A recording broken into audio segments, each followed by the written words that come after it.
What's up and welcome to the Mandalorian After Show. We're breaking down Chapter 4, The Sanctuary, directed by Bryce Dallas Howard. We have a new planet, new characters, and a whole lot to break down, so stick with us. I'm Maria Menounos, and you're tuned in to AfterBuzz TV, the ESPN of TV talk. Now, let the buzz begin. Oh, yeah. Meme assemble! Oh my gosh, that meme broke the internet, and I'm so here for it. Welcome back to the Mandalorian After Show. We missed you all during our Thanksgiving break. We hope you had a great Thanksgiving or however way you celebrated your day off. We hope it was great.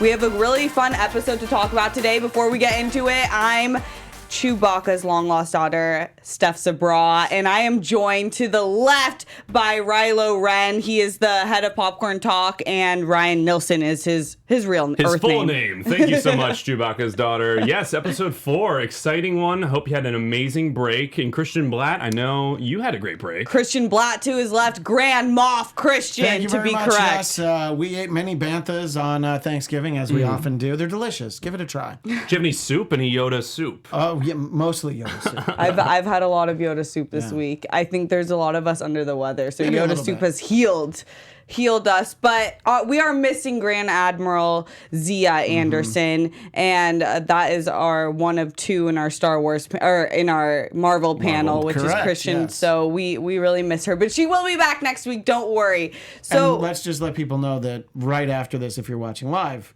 we're going to do episode 5. yeah, That's yes, right. So yes. tweet at Zia_land and tell her how much you miss her. Yeah, that's She's a missing good 2 idea. episodes. 2. Well, I mean, and look, who cannot miss that Star Wars girl? We miss her Hello. dearly. Perfect pick. That is our producer in the booth, Jeff Graham. He knows nothing about Star He knows Wars, but nothing. knows a lot about film Yeah, and you know, lot about TV. film. before we started, he was like, well, so does this one have the Vulcans in it, or is it the Klingons? And I'm like, Jeff, just start trying. Just a little. I'm going to start trying harder. I do want to quickly pat my film knowledge on the back, though. Today, Ryan, there's a movie that came out on Netflix today called Marriage Story. I'll keep it quick. Yes. Ryan told me that there is a Broadway song in it. did. I guessed the composer and the song first try.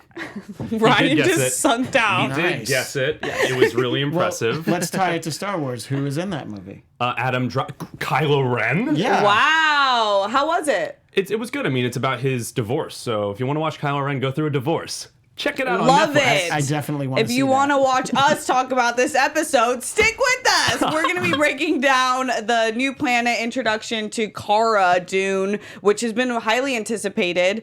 And I don't know what the future of her character is, but we'll get into it. And then the villagers and Mando and kind of the backstory, more backstory on Mando that we get from the villagers. Then that epic battle scene and kind of what's next with the bounty hunter still chasing after our beloved baby Yoda. And then we will have our special segment by Ryan Nilsen, and that is our Director's Corner. Director's Corner, where we break down the backstory and history of the director of this episode, Bryce Dallas Howard. And then we will have some prediction or news and gossip. News and gossip. News and gossip, and it will also involve our director, Bryce Dallas Howard. All the and Baby then, Yoda tea. Yeah. Then we will wrap it up with predictions. But I do want to remind you guys, we are live on YouTube right now. Christian Bladt is the man in the chat, and he'll be talking to you all and keeping us in the loop because you guys are a part of our panel as well. So let's dive right in. What was your overall thoughts of Chapter 4? Wow. I really like this episode quite a bit. This was very inspired by some westerns and samurai films of the past, if you've ever seen. I'm sorry, I just spilled all my coffee.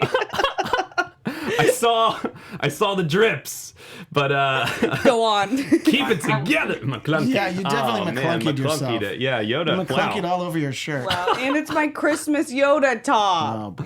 Well, we'll Elf, I clean am that not. up. Elf, Baby she Yoda is not. officially better at drinking hot liquids than our very own Chewbacca's daughter, Wow. Steph Sabraw. He was You are watching correct, Fight. sir. Yes. That's a Okay, great Rye, point. so sorry. It's just like this film Yojimbo, which is a samurai film from the 30s and 40s.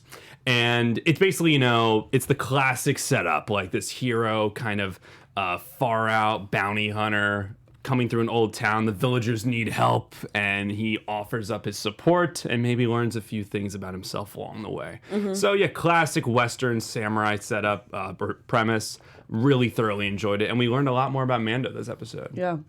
And that film, of course, directed by the great Akira Kurosawa. So it's like when you know anything about samurai movies, that's your guy. And, a lot of people, so the internet is quibbling like, is this a Western or is it a samurai? They're really the same thing. It's both. The samurai, I would say, it's a little bit more appropriate because they have the armor and the code and all that. The code of honor, but yeah. the wandering from town to town and all of that feels a lot like the Western. And a lot of samurai movies, The Seven Samurai was made into The Magnificent Seven. So they're really the same thing. And I love that you get a little bit of these undertones from both different kind of genres in this show. Yojimbo is basically a fistful of dollars. So it's these 60s exactly. movies that are, forgive me, I said 30s, it's 60s movies. I was not going to correct you. That's a I was great- keeping that to myself. Great point. That's not like me. I must not be feeling well that I wasn't going to correct you. Yeah, on the Christian year of, and I are release under the date. weather. But I have Yoda tea. I'm healthy. Oh my gosh. Get out of here, Ryan. Back to tanks. Well, my opinion on the episode is that it was great. And we talked about this on Star Wars News, which Ryan and I do on our sister network, Popcorn Talk. every 4 p.m. Thursdays. Exactly. I was saying that I love this episode, but it's funny. My sister, who's not the biggest Star Wars fan, loved this episode. Said it was by far her favorite. It's the one that sold her into the series. And we were talking about she's the type of Star Wars viewer that liked Solo better than all the past. All of the films, Right. really. So, Well, my hot take that I've said on record before is I liked Solo more than the last 35 years worth of Star Wars movies. Since Yikes. Return of the Jedi. Because you know why? It was fun. I mean, speaking of Solo, the Howards, but both the family members, what's great you were saying is there's such a variety with these episodes. yeah, We I get think they're one- hitting each fan base, but I think this episode was fun. That's exactly it. And we did have some deeper moments and some moments of vulnerability that we haven't seen Mando in, which I'm here for. I'll wait patiently until he's ready, but Are you like the woman on the planet, and forgive me, I don't remember her name, where you're willing to just, throw down with this guy without ever seeing him? How close were they to just going. getting in that ship? Yeah. And, I mean, take your helmet off. Like, whoa, what's about to go down here? Yeah, I mean, this is a man's code of honor, and you were just about to ask for it. He's like, if I take it off, I can't put it back on. Which I was is- like, whoa. Yep. So mind-blowing. But yeah, the episode overall was fun. I love to see Gina, and we knew that she's in a really athletic. Gina. Yeah, she's an extremely athletic woman and superstar. So to see her, and I know she did all of her stunts essentially. Yeah, all of her So- stunts, MMA background. We finally got to see her. She had a character poster, and we got her in episode 4. So we were all curious to see who her character was, and we learned a ton about her backstory too, with the rebellion and everything. Yeah, let's talk about her. So we land on this new planet, and I do have some issues with the fact that Mando is just walking around with Baby Yoda, like he's not the most wanted man in the galaxy right now. Right. What did you think? Is that just how the separation is between planets that they might not know? I mean, Christian Bladt, you're a father. Would you just leave your kid, order some broth, and I'm just gonna track someone down real quick? We'll talk more about this when we Watch do the episode kid. 5, by the way. But yeah, I mean, clearly he doesn't really have any nurturing settings on that armor, because he's just like, all right, don't touch anything. But what I love about Baby Yoda, he's like, all right, stay here and don't touch anything. And then the door opens, and then standing right next to him, he's like, no, I'm going on this adventure with you. So he knows to leave him there. But at the same time, Baby Yoda's like, yeah, I gotta walk the earth like Kane from Kung Fu. I cannot stay on that ship. I'm glad you like that. So I think that's what makes him so endearing. Is he's like, no, and we've only seen a little of it really in that one episode. He can take care of himself. And he hasn't had to in a lot of these other episodes. So he's not worried, I don't think. So he's just like, I'm going to be okay. Don't worry about it. Baby Yoda? Baby Yoda. It's funny. I mean, he took down whatever that dewback looking Bighorn beast was. monster. Big Yeah. rhino. A big rhino. He literally flipped. There's a coin on this table, by the way. He flipped a coin and was like, watch the kid. I mean, it was a cool Western moment, but he would just get up at a moment's notice to pursue someone who he might think is a threat and leave Baby Yoda helpless. Luckily, he came around the corner with the soup. But I don't know. I think he's being a little neglectful. He's not really thinking it through. It's 50 years old, but you have a child. Yeah. I don't think Baby Yoda can really take care of himself fully. He has some degree of ownership of the Force. I think if his life was in danger, you could see somebody at least get frozen up in the air while he scampers away with his adorable feet. We'll see. I don't think he can get far on foot. That's true. Can he fly? We'll see. I hope. The beginning of this episode was a little slower for me, and then I got more into it because I was also the introduction of Cara seemed like, how are you that just Right. he was making way too much eye contact or whatever kind of eye contact you can make with a helmet contact. But nonetheless, we got their introduction and they meet outside and they have a really Right. Well, I was big sorry. fight. They have a big fight, but Yeah. she mentions post-fight that she like was on Endor. Yeah, so she was on Endor, but she left because The politics got in the way. Yeah. Which is pretty fascinating. I kind of wish we got more about that. I know. We got 2 sentences. Something about, I was there for when they were cleaning up an Endor. Well, and there have been some disparaging comments for the New Republic not doing a great job with the takeover from the Empire, which obviously they don't do an amazing job if the First Order takes effect somewhere between now and Force Awakens. So I do like when we get those little tidbits about it, though, and I like when you just feel like maybe the planets that we see on The Mandalorian are a little bit more beaten down than they were under the Empire. Because it's like, sure, look, they were tyrannical, murderers, all the worst things you can think of. But it seems like, they at least kept some degree of order. And the New Republic's like, oh, do whatever you want. Yeah. It's okay.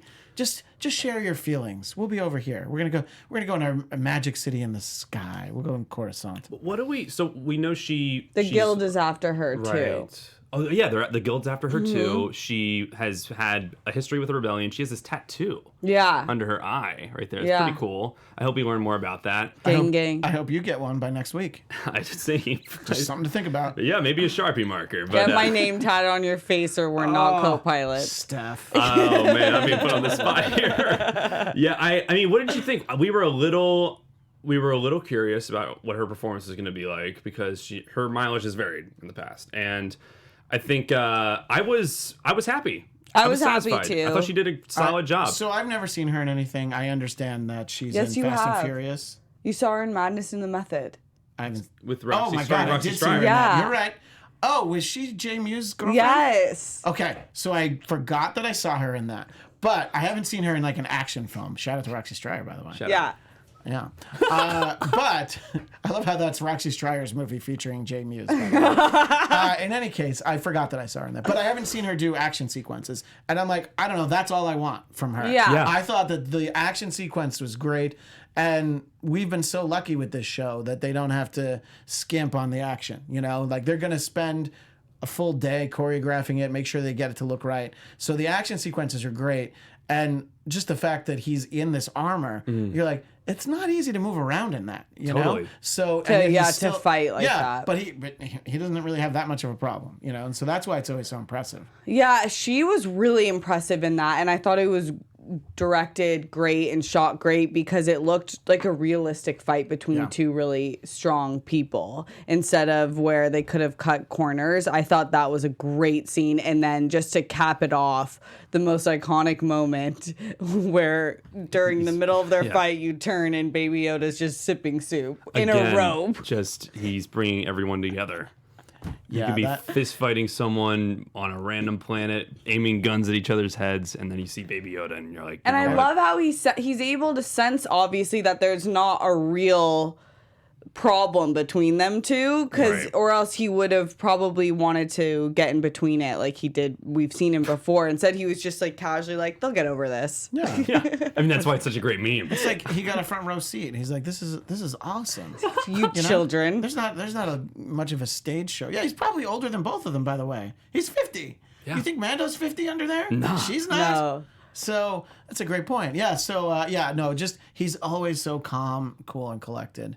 And God bless him. We love you, Baby Yoda. I didn't see that episode until I think yesterday. So that meme was making the rounds since last Friday. I didn't feel like it ruined my enjoyment of it at all. I mean, No, it doesn't. Yeah. It really doesn't. But they kind of go in separate directions, which was a little bit surprising, but we know that they ended up back together. But Well, he's like, this planet's hers. She's on the run. yeah, this yes, planet's taken, yes. and we're gonna let's move out tomorrow morning. And he's packing. Yeah, the which ship. is so bizarre to me because It's an entire planet, but I guess if the guild is after you both, I understand it's too hot. The streets are too hot for both of you, but whatever.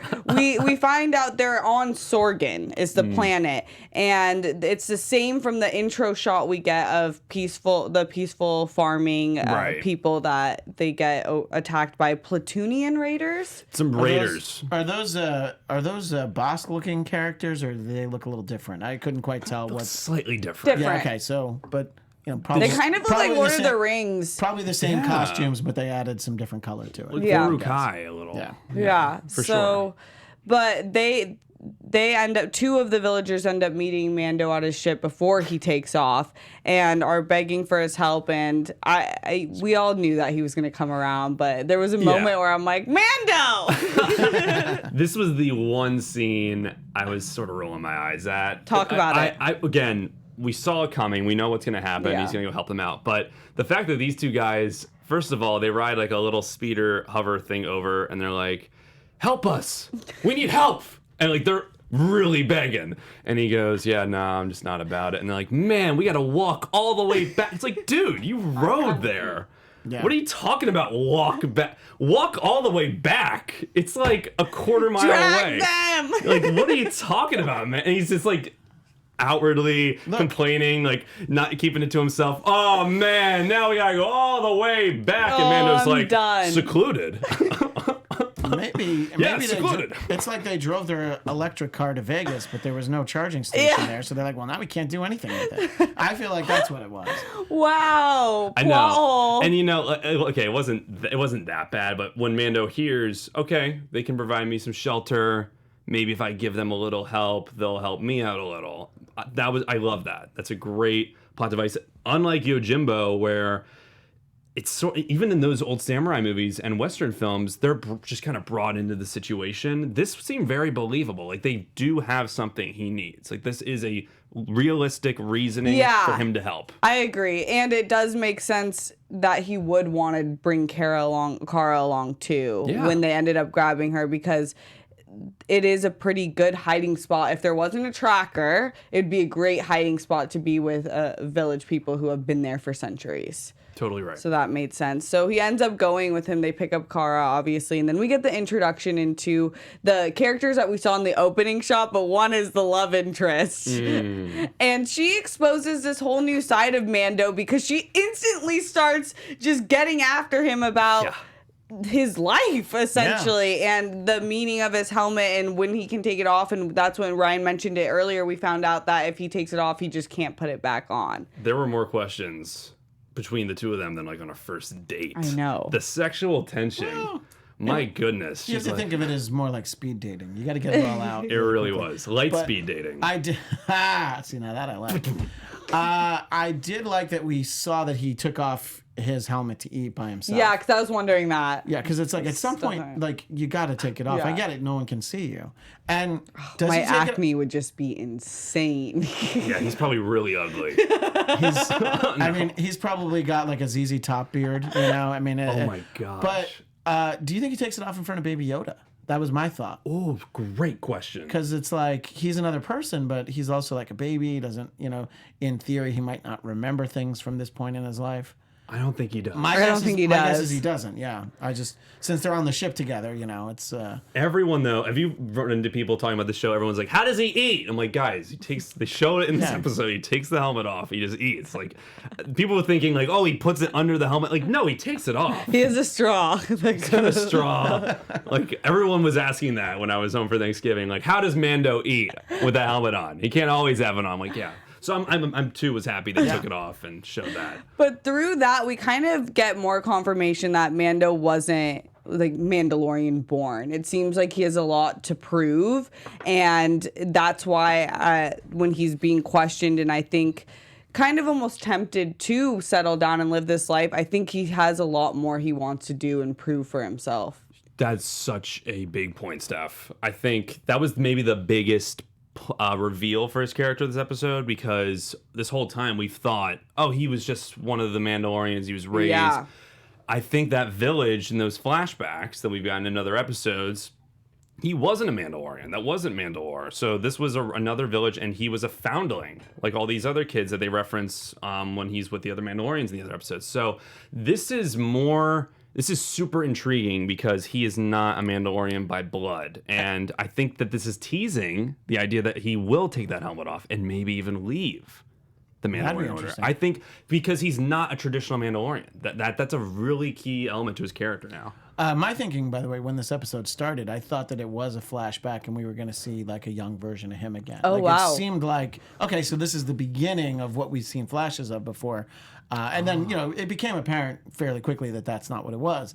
But I thought it was like, all right, we're going to start off with the Mando flashback. But it seems that it was all very familiar to him because that early part of his life probably felt exactly like that village to him. Yeah, it's Yeah. a reason for him to do it, too. Yeah. He connects with them. He identifies. Yeah, so I'm really, that's the main thing that's keeping me obsessed with the show is I just love the whole lore and background of him and the Mandalorians, and finding out more about him I think is where we're finding depth in the show. Everything else is kind of, I've realized it's just an adventure of the week. Yeah. Almost. So It's simple but effective. Yeah. Yeah, so we meet more of the villagers. Baby Yoda wins over all the village kids, which is the best thing ever.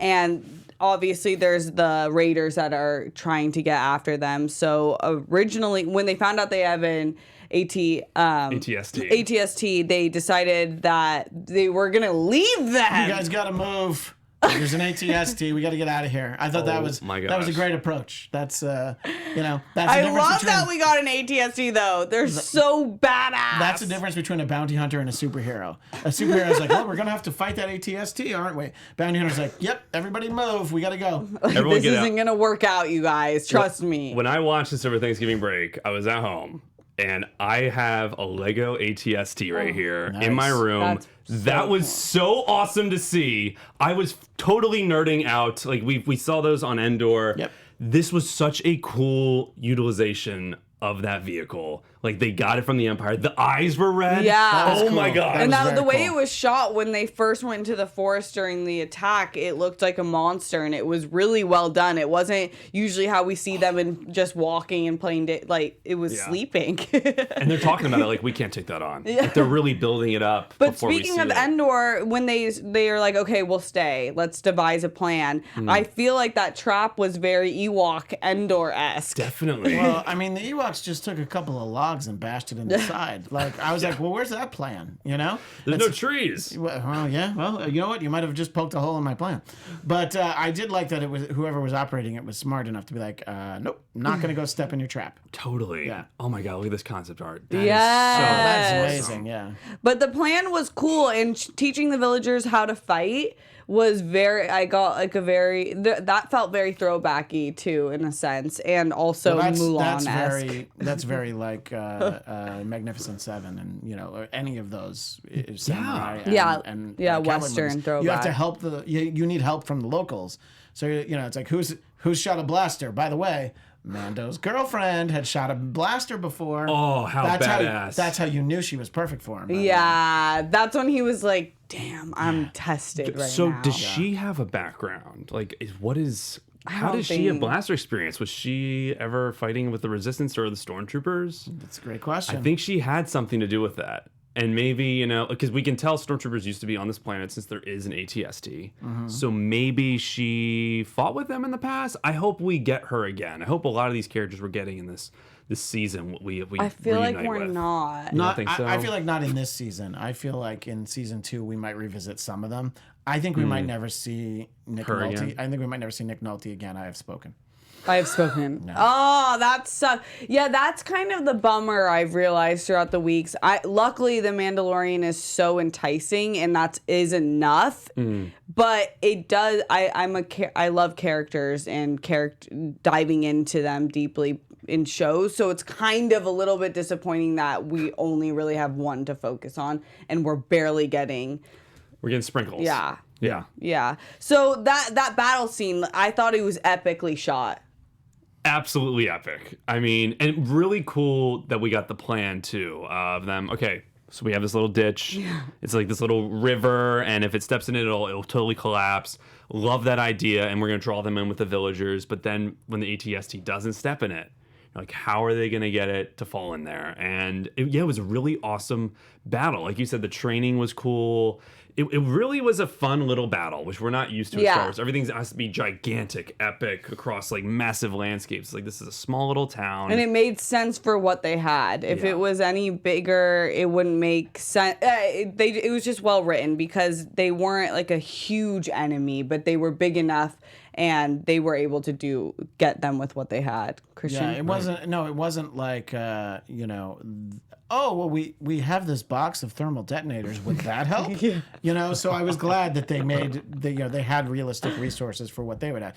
Obviously, Mando's ship is loaded for bear, so that helped a lot. But it's not like they had stuff. That's one of those ones you're like, all right, well, why do you have all that? And why did you let all your food get stolen if you have some kind of weaponry to defend yourself?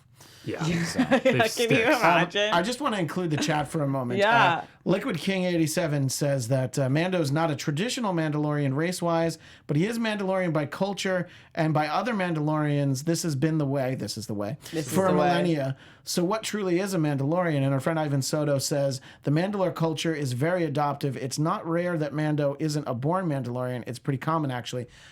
There's conversation out there that neither Jango nor Boba Fett are actual Mandalorians. They just wore the armor. Yeah. So as in born in one Mandalore. Right, not actually born there, but adopted into the society. Yeah, it's an that I love that we're getting more information with that and diversity because it makes sense realistically in real life. Culture, ethnicity, nationality, all is different, and you're not always born into anything. It's mainly how you're raised. Oh, absolutely. And I think in comparison with the Jedi, the Jedi traditionally you're brought in, and not rarely raised into the Jedi. But with Mandalore, it seems like you get both. You can be born in, like maybe a Mandalorian as a child, and then they're raised as a Mandalorian. He was one of the foundlings. He was brought in, which I think is a key. It might not be a massive difference for the culture, obviously, but in terms of this character, I do think that is definitely worth noting. I see Jeff looking at memes, which I can't wait to share later. But I do want to shout out the chat. Thank you guys for watching with us and joining this conversation. If you're on YouTube, make sure to hit that like button. Hit it right now, baby. And then leave us a comment after this episode ends. And if you're listening to us on Apple Podcasts, please give us those 5 stars. Leave us a review there because we love to keep the conversation going there as well. Okay, another scene that I loved was that ending scene where Mando is having this really hard decision where he wants to leave Baby Yoda because he's so happy. What? Oh, wait, I just wanted to ask a question. Ask. I'm sorry. You're so we excited. Can talk about that. We have to let you ask. Did we buy Cara jumping up and like shooting the eye and then getting it to fall? Because I was like, all right, they're gonna get it to step in. But we know what Mando's rifle does. His rifle, it obliterates people. So the fact that thing is reinforced and stronger than other metals, so she didn't obliterate the ATST. I think that's why she took it. So I don't know. I think because she had that weapon, it was believable. But it's fair because it's like, oh, so wait, a lightsaber can cut through anything? Like the AT-ATs on Hoth. You're like, oh, okay, so the lightsaber can cut right through that. You just got to get under there. So, I think that it is sort of a callback to that, though. I think it showed us just how powerful that weapon is and why he walks around with it. Because it ultimately steps in and is destroyed. Yeah, I think it would, and I like that the plan didn't go perfectly. That's a great point. Yeah, I thought that was just like a really fun scene, and obviously the villagers had to win, or else that would have been like genocidal. The show ends. Yeah, that would have been so crazy. If for a Disney raider Plus just picks up Baby Yoda, the end. Credits. Dave Filoni. Like that's. Have you seen all those tweets that are like, "What would you rather see other than Baby Yoda dying?" And stakes are, would you rather delete your Twitter or see Baby Yoda die? I would rather delete Twitter as an app and everyone off Twitter. Wow. If that meant that Baby Yoda would stay alive, I agree. Who needs Twitter in their life? It's true. Which I'm on at Christian DMZ. But yeah, no, I that's not much of a choice. I don't ever want to see Baby Yoda die. No. Yeah, unless he dies like old Yoda, where he grows old and then he becomes one with the Force. That's fine. Yeah, but agreed. I don't want to see him like die in this show. Agreed. But sorry, Steph. I interrupted. So that final scene, or the last couple scenes where he has to make that decision, I thought at the time it was the good. Is no life for him. It's not. It's true. That's what I thought, but then we always keep forgetting that the tracker is Can we still talk there. about that? Yeah. Where Yeah. is that? Where is the tracker? Like, can they like? You know, I think we know where it is. Can you? Oh, yikes! I think we is know that where where it is? I think we know I was where gonna it say, is. like, is it in his foot? And you could cut it out, but I think Ryan's found where it was. Asshole. Oh no, it can be found knee deep in his McClunky. It's in his McClunky. Yo. Yo. But that we need to find out where that We need to is. find where it is. Isn't there a way to scan for it? You know? I don't know. It just seems like the Mandalorian would know how to do, since Yeah, or that's even what if- he's messing even with if all you the time can't- is bounty. That's a good point, Christian. Even if you can't take it out, like, I don't know, like if we were in our world and I was like, oh, they've got some kind of like electrical tracker on them. Look, this is gonna hurt Baby Yoda. I'd put those paddles from the hospital on him and shock him. I don't think they're gonna work anymore. It's a really good point. Come on, put like one of those restraining bolts that droids wear. You know, something. Yeah. Or is there a way to just jam the signal? Like, Yeah, that too. It's definitely an issue. I think he didn't realize though how big of an issue it was until the end of this episode, because I wasn't even thinking about it, and I thought that made sense. Jeff, what are we doing? Well, because That's What- a what- thermal exhaust port. It sounds Yeah. like that's where the tracker's lie. That's what I've gathered. I absolutely knew what Jeff was going for, and I decided I wasn't going to acknowledge it. I was going to let one of you do it. We need to figure out where the tracker is. Where's the tracker? Side note, can we get Baby Yoda a bulletproof vest to wear? He doesn't need one. He's a Jedi. He's fine. Listen, Blaster proof. it's an emotional end of the year. If we lose Baby Yoda, we lose. By the way, if we lose Baby Yoda, and at the Oscars God. they don't have him as part of the in memoriam, they're missing an They opportunity. don't know film. But I Yeah. don't want us. TV. I don't want us to lose Baby Yoda. Okay, Yeah. let's wrap this up. So I Sorry. love that final scene where Cara has his back. Cara has Yeah. his back, and it's so well shot. Kudos to Bryce Dallas Howard, because you really think it is a high tension moment where he has a dead shot to Baby Yoda. I fell for it again because they Yeah. did the No, I same did exact too. I bit did in the too. first episode Yep. where IG-11's like, he must be killed, and then you hear a gunshot and you're like, what? And then IG-11 falls. Same thing with this. Scoped up. It's in the sights, Baby Yoda. You hear a blaster shot, and Mando's like helmet's about to come off. The sexual tension's so high, and he's like, whoa, whoa, whoa, whoa, whoa. And he goes back, and then you just see the bounty hunter fall. I can't believe I fell for it again. yeah. But if you listen close enough, before Cara shot him, McClunky. Yeah. She definitely said. She didn't. Oh, okay. I was Steph's like, looking at really? me like she did. I was No! like, shut up. No way. No way. I think that one thing alone would make me decide I don't need to watch the rest of the show. Yeah, that would be crazy. All right, well, that wraps up the episode. Yes. But what does Ryan have for us? Yeah. our- Director's Corner. Yes. Director's Corner. Yes. Yes, Dallas Director's Howard. Corner. Bryce Dallas Howard. So Bryce Dallas The Howard. first on-screen Gwen Stacy from Spider-Man 3. Yes, Spider-Man 3 with Tobey Maguire. And she's an amazing actress. She's the daughter of Ron Howard, another amazing filmmaker. Also directed a Star Wars property, Solo, a Star Wars story. Picking up from Chris Miller and Phil and Miller, Lord, yeah. Lord and Miller. So yeah, she has Star Wars in the family. She's been raised with these movies. Her dad's always been a massive fan and has directed something. So it's only right, it's only correct for her to direct an episode of this show. And I thought she did an awesome job. She, in all these interviews over the past couple of weeks talking about this show, she's been really passionate about introducing Gina Carano's character and saying, I'm just adding little details, having conversations with her. So I really thought she did an awesome job. She's a great director. She's done a few TV episodes in the past. She also starred in a great episode of Black Mirror, season 3 on Netflix. So yeah, Bryce Dallas Howard, I'm really impressed. She's also the second woman to ever direct any live action Star Wars, which is, it's long overdue, but she crushed it. Yeah. Really cool. And I hope she gets more under her belt. I really thought that the direction in this episode was great. It was an awesome pacing. And, when you have a father like Ron Howard, who's just the masterclass director, she had to have picked some stuff up from him. And I totally think she crushed this episode. I hope she gets more. I agree. I thought she was amazing. Yeah, I think she did a great job, and this was a good one, I think, too, for when they broke down the assignments for the directors. I think this was one that made sense for her, and I think she did a I fantastic agree job. because there was more women than we've gotten in any episode, in one episode, including the bartender, Yeah. the love interest, and Cara. So daughter, it yeah. does, in the daughter, it makes sense that there would be a female director's take inherently needed for this type of episode as well. So Absolutely. I thought it was a great pick for her and a good episode. So thanks, Rye. She crushed it. Let's get into news and gossip, which has to do with our girl too. News and gossip. AfterBuzz TV News. Ding, ding, ding, ding, ding, ding, ding, ding. So yeah, Bryce Dallas Howard. We talked about this on Star Wars News yesterday, 4 p.m. Pacific Thursdays. She was talking about the infamous soup scene.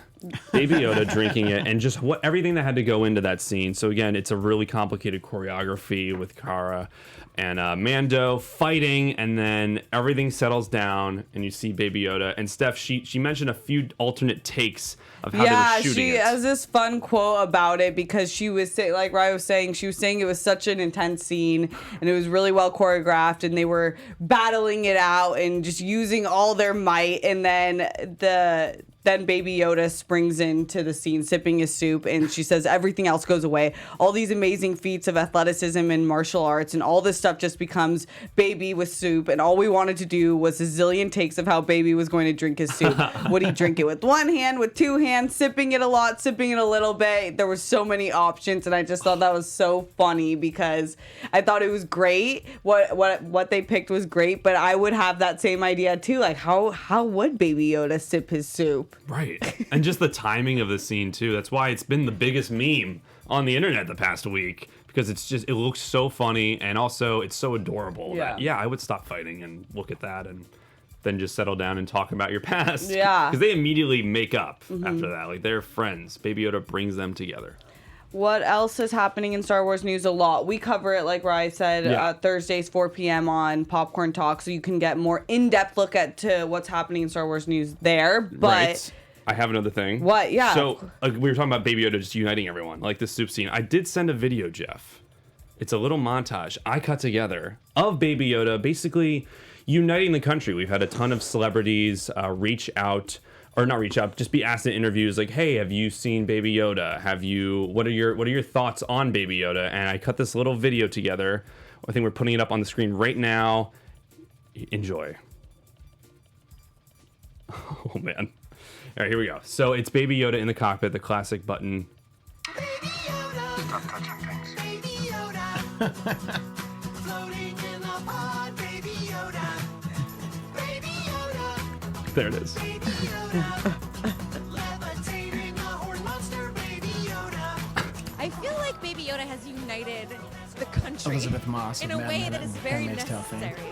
What's cuter, Baby Yoda or a porg? Baby Yoda is going to finally bring us together. Maybe Baby Yoda could be president of the United States. I'd vote for him. Same. That's my nominee. I'd want to know where he stood on That's healthcare. my I president. want to know where he candidate. stands on healthcare for all. And then I'll decide whether or not I vote for him. We know he'll lift us up, literally. Oh my gosh! Where did this song come from? Look at him leave in a galaxy Did you divided. record that song? Did you That have a is courtesy 4-track of studio? Jeff. Do you know how to pronounce the name fully? Perry Grip, Perry long Grip. time fan of Perry Grip. If you guys like that, check out Chimpanzee riding on a Segway, cat flushing a toilet. He's the man. all Shout of out. that. That's great. Yeah, so there was a lot more news. J.J. Abrams, there was a Q&A. Sorry, There's a lot more Ryan. news, by the way. There was a lot more news. I want to tease you guys a little bit. There's a lot more. There was 3 TV spots released last week, Oh my which was God. awesome. And there was a live Q&A at Galaxy's Edge with the entire cast and J.J. Abrams, and it was really fun to watch. That's on YouTube, and I suggest you guys watch it. And Don't forget the big announcement What? about Episode 7. Not Episode 7 of Star Wars, but Episode 7 Oh, of sorry. The Mandalorian. That's right. Episode 7 of Mandalorian will be on a Wednesday, people. Yes. A Wednesday, not a Friday, because later that week there's another little Star Wars thing coming out. So hopefully we can switch our coverage to Well, and they earlier. wanted to attach some kind of special trailer to Mandalorian, I guess, so that's why they put it right. on Wednesday. Some of us might have seen the movie by then, but that's neither here nor there. Wink. Okay, let's get into some predictions. Christian, you want to start us off? Your AfterBuzz TV Are you predictions. unsure?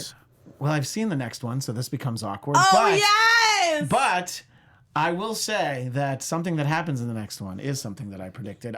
Look, I think at some point, Mando's not going to be able to keep going from planet to planet like Bill Bixby in the old Incredible Hulk show. Oh, can't you stick around? No, I've got to be moving on. And eventually, I think he's going to get ambushed by, I don't know, the guild or at least multiple bounty hunters. And he's not going to be able to fight his way out of it. And Baby Yoda will save him again. I feel like that's an episode 8 sort of a thing. But I think that that's something we'll see down the road. Yeah, we have seen the next episode, but I think one thing this episode hinted at for long term is I think that helmet's coming off. Yeah. I do predict. I know he's Mandalorian culture, but I think this new element in his life, which is Baby Yoda, is going to complicate him and his culture and also his profession of being a bounty hunter. And I think the helmet is going to come off. There's going to be a situation where he has to take the helmet off in order to save Baby Yoda, something like that. And he's going to have to choose his culture or Baby Yoda. I think that's a great prediction. My prediction is actually on the screen right now. It's of me disguising myself as Baby Yoda so the Mandalorian will let me sit on his lap. Wanted to give a shout out to the chat because this is something we were talking about before. Let's see, I lost it. Eduardo Cruz has the idea that a DNA subspace tracker, so that there's not an actual device on Baby Yoda, but it's set to his DNA. So in that case, you could still, I don't know. That's Boy, so if only he messed had up. some extra armor around that might inhibit the reception. So maybe we could get Yoda Mando armor? Leave Baby Yoda alone. You don't deserve him. All right. Real well, quick, I do want yes. to say, I'm glad you guys brought up the helmet. We have one more minute, so I'm just going to go over this. One more big funny culture moment in Mandalorian. People are talking about Pedro Pascal's energy being very hot, despite the fact that you don't see anything about Pedro Pascal. I agree completely. He's playing into it. This is a very funny moment. Here's a little meme of someone running down a beach, kind of coyly in a thong, saying, "Me putting the biggest bounty on my head possible so the Mandalorian can come get me." And he tweeted back and said, "I'ma get you." Wait, I like need that. to tweet at Pedro. Yeah. Yes, so you do, Steph. Wow. it's a pretty funny. It's a BuzzFeed article, and it's talking about how there's sort of this just really sexy energy that Mando's exuding, despite the fact that you never see an inch of him. Yeah, I really thought I was alone in that space, but I guess not. The internet agrees Yes. Once again, the Mandalorian is bringing us together in more ways than we thought possible. So thank you, Star Wars. Thank you. Okay, and we are going to be covering the next episode right after this, so don't go anywhere. But if you don't have time, where can we find you guys? You can find me on Twitter and Instagram at ChristianDMZ, and Thursdays over on the Popcorn Talk Network for Marvel movie news. That's 1 p.m. Pacific with our friend Grand Admiral Zia. Yes, and you can find me at Ryan Nilsen on Twitter and at Ryan Nilsen, NILSEN _ on Instagram. You can find Steph and I on Star Wars News every Thursday, 4 p.m. Pacific. And you can watch the show I produce, DC Movie News, with Roxy Stryer, 1 p.m. on Fridays. Yes, I'm Steph Sabraw. You can find me on Instagram and Twitter at Steph Sabraw, and we will see you guys shortly. May the Force be with you. Our founder, Kevin Undergaro, and me, Maria Menounos, would like to thank you for tuning in to AfterBuzz TV. Remember, we're not just the first, we're the biggest in the world, and we're the only destination for all your favorite TV shows. Whatever you crave, we've got it. So go to AfterBuzzTV.com and check out our lineup. Buzz you later. The views expressed herein are those of the hosts only and do not necessarily reflect the views of AfterBuzz TV or its owners or principals.